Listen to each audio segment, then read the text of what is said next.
നമ്മൾ ഇന്നത്തെ ക്ലാസ്സിൽ കൃഷ്ണനാട്ടം എന്ന കലയെ പറ്റിയാണ് നോക്കുന്നത്. പ്രധാനമായിട്ടും ആർട്ട് ആൻഡ് കൾച്ചറിൻ്റെ ഭാഗത്തു നിന്നും നമുക്ക് പരീക്ഷയിൽ ഈ ഒരു ഭാഗത്തെ ക്വസ്റ്റ്യൻസ് പ്രതീക്ഷിക്കാം. ദേവസ്വം ബോർഡ് പരീക്ഷകളിൽ ഈ ഒരു ഭാഗത്തെ ചോദ്യങ്ങൾ പ്രതീക്ഷിക്കാം. അപ്പോൾ നമുക്ക് സമയം കളയാതെ കൃഷ്ണനാട്ടത്തെ പറ്റിയിട്ടൊന്ന് ഡീറ്റെയിൽ ആയിട്ട് നോക്കാം. ഈ ഒരു ഭാഗത്തെ ക്വസ്റ്റ്യൻസ് ദേവസ്വം ബോർഡ് പരീക്ഷകൾക്കും PSC പരീക്ഷകൾക്കും ഒരുപോലെ പ്രാധാന്യമുള്ളതാണ്.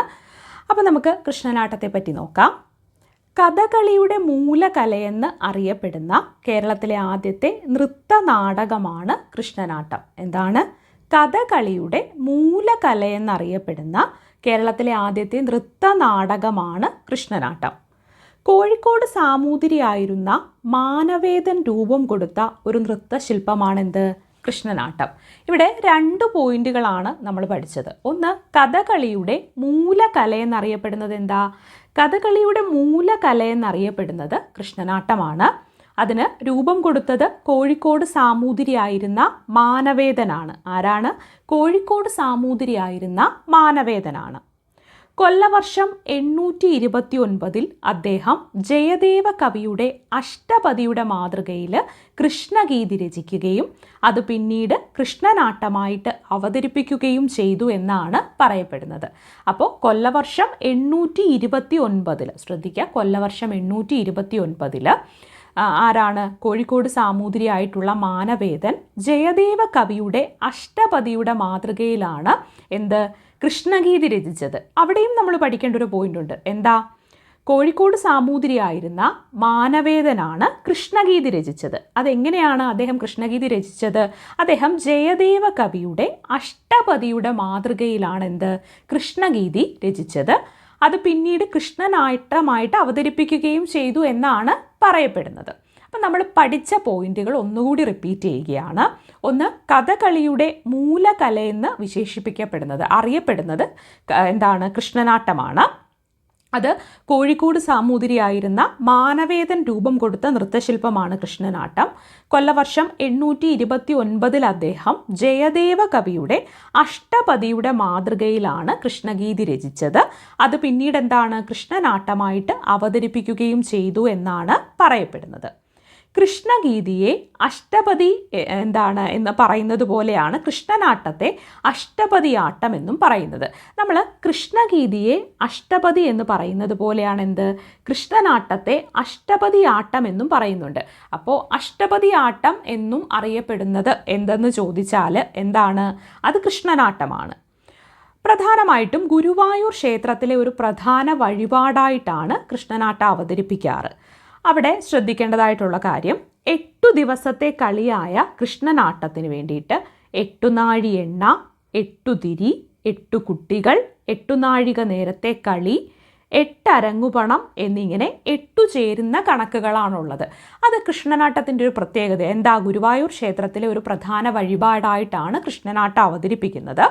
അത് ഒരു ദിവസത്തെ കളിയായിട്ടുള്ള കൃഷ്ണനാട്ടത്തിന് എന്താ വേണ്ടിയിട്ട് 8 നാഴിക എണ്ണ, 8 തിരി, 8 കുട്ടികൾ, 8 നാഴിക നേരത്തെ കളി, 8 അരങ്ങുപണം എന്നിങ്ങനെ 8 ചേർന്നുള്ള കണക്കുകളാണ് ഉള്ളത്. സാമൂതിരി രാജാവിൻ്റെ പടയാളികളിൽ കലാവാസനയുള്ളവരെ തിരഞ്ഞെടുത്തായിരുന്നു കൃഷ്ണനാട്ടം പണ്ട് സംഘടിപ്പിച്ചിട്ടുണ്ടായിരുന്നത്. അന്ന് പുരുഷന്മാർ തന്നെയായിരുന്നു സ്ത്രീവേഷം കൈകാര്യം ചെയ്തിരുന്നതും. 50 മുതൽ 60 അംഗങ്ങൾ വരെ എന്താണ്? കൃഷ്ണനാട്ട സംഘത്തിൽ ഉണ്ടായിരുന്നു. അപ്പോൾ നമ്മൾ പിന്നീട് പറഞ്ഞ കാര്യം എന്താണ്? കൃഷ്ണഗീതിയെ നമ്മൾ അഷ്ടപതി എന്ന് പറയുന്നത് പോലെ കൃഷ്ണനാട്ടത്തെ അഷ്ടപതി ആട്ടം എന്നും പറയുന്നുണ്ട്. ഗുരുവായൂർ ക്ഷേത്രത്തിലെ ഒരു പ്രധാനപ്പെട്ട വഴിപാടാണ് കൃഷ്ണനാട്ടം. അതുപോലെ 8 ദിവസത്തെ കളിയായിട്ടുള്ള കൃഷ്ണനാട്ടത്തിൽ എന്താണ്? 8 നാഴി എണ്ണ, 8 തിരി, 8 കുട്ടികൾ, 8 നാഴിക നേരത്തെ കളി, 8 അരങ്ങുപണം എന്നിങ്ങനെ 8 ചേർന്നുള്ള കണക്കുകളാണുള്ളത്. സാമൂതിരി രാജാവിൻ്റെ പടയാളികളിൽ കലാവാസനയുണ്ടായിട്ടുള്ളവരെ തിരഞ്ഞെടുത്ത് കൃഷ്ണനാട്ടം പണ്ട് സംഘടിപ്പിച്ചിരുന്നത്. പുരുഷന്മാർ തന്നെയായിരുന്നു സ്ത്രീകളുടെ വേഷവും ചെയ്തിരുന്നത്. 50 മുതൽ 60 അംഗങ്ങൾ വരെ എന്താണ്? കൃഷ്ണനാട്ട സംഘത്തിൽ ഉണ്ടായിരുന്നു. കൃഷ്ണകഥയാണ് കൃഷ്ണനാട്ടത്തിൻ്റെ ഇതിവൃത്തം. പേരുപോലെ എന്താണ്? കൃഷ്ണകഥയാണ് കൃഷ്ണനാട്ടത്തിൻ്റെ ഇതിവൃത്തം. അവതാരം മുതൽ സ്വർഗാരോഹണം വരെയുള്ള കഥകളാണ് അവതരിപ്പിക്കാറ്. എന്താണ്? അവതാരം മുതൽ സ്വർഗാരോഹണം വരെയുള്ള കഥകളാണ് അവതരിപ്പിക്കാറ്. അവതാരം, കാളിയമർദ്ദനം, രാസക്രീഡ, കംസവധം, സ്വയംവരം, ബാണയുദ്ധം, വിവിധവധം, സ്വർഗാരോഹണം, ഇങ്ങനെ 8 കഥയായിട്ടാണ് കൃഷ്ണനാട്ടത്തെ വിഭജിച്ചിട്ടുള്ളത്. ഇത് അവതാരം, കാളിയമർദ്ദനം, രാസക്രീഡ, കംസവധം, സ്വയംവരം, ബാണയുദ്ധം, വിവിധവധം, സ്വർഗാരോഹണം. ഒന്നുകൂടി ഞാൻ പറയാം. അവതാരം, കാളിയമർദ്ദനം, രാസക്രീഡ, കംസവധം, സ്വയംവരം, ബാണയുദ്ധം, വിവിധവധം, സ്വർഗാരോഹണം. ഇങ്ങനെ 8 കഥയായിട്ടാണ് കൃഷ്ണനാട്ടത്തെ വിഭജിച്ചിട്ടുള്ളത്. പക്ഷേ ഇതിലേതെങ്കിലും ഒരു കഥയെ ഒരു ദിവസം അവതരിപ്പിക്കാറുള്ളൂ. 3 മുതൽ 4 മണിക്കൂർ വരെ വേണം ഒരു കഥ അവതരിപ്പിക്കാൻ. എത്രയാണ്? 3 മുതൽ 4 മണിക്കൂർ വരെ വേണം ഒരു കഥ അവതരിപ്പിക്കാൻ. അപ്പോൾ കൃഷ്ണനാട്ടത്തിൻ്റെ ഇത്രയും ഭാഗത്ത് പറഞ്ഞ പ്രധാന പോയിന്റുകളൊന്ന് നോക്കുകയാണെങ്കിൽ, കഥകളിയുടെ മൂലകലയെന്നറിയപ്പെടുന്ന കേരളത്തിലെ ആദ്യത്തെ നൃത്തനാടകമാണ് കൃഷ്ണനാട്ടം. കോഴിക്കോട് സാമൂതിരിയായിരുന്ന മാനവേദൻ രൂപം കൊടുത്ത ഒരു നൃത്തശില്പമാണ് കൃഷ്ണനാട്ടം. അത് കൊല്ലവർഷം 829 അദ്ദേഹം ജയദേവ കവിയുടെ അഷ്ടപതിയുടെ മാതൃകയിലാണെന്ത് കൃഷ്ണഗീതി രചിക്കുകയും അത് പിന്നീട് കൃഷ്ണനാട്ടമായിട്ട് അവതരിപ്പിക്കുകയും ചെയ്തു. കൃഷ്ണഗീതിയെ നമ്മൾ അഷ്ടപതി എന്ന് പറയുന്നത് പോലെ തന്നെ കൃഷ്ണനാട്ടത്തെ നമ്മൾ അഷ്ടപതിയാട്ടം എന്നും പറയുന്നുണ്ട്. ഗുരുവായൂർ ക്ഷേത്രത്തിലെ ഒരു പ്രധാനപ്പെട്ട വഴിപാടാണ് കൃഷ്ണനാട്ടം. കൃഷ്ണനാട്ടം 8 ദിവസത്തെ കളിയായിട്ടാണ് കൃഷ്ണനാട്ടം ഉള്ളത്. അതിൽ 8 നാഴിക എണ്ണ, 8 തിരി, 8 കുട്ടികൾ, 8 നാഴിക നേരത്തെ കളി, 8 അരങ്ങുപണം എന്നിങ്ങനെ 8 ചേർന്നുള്ള കണക്കുകളാണ് ഇതിൻ്റെ ഒരു പ്രത്യേകത.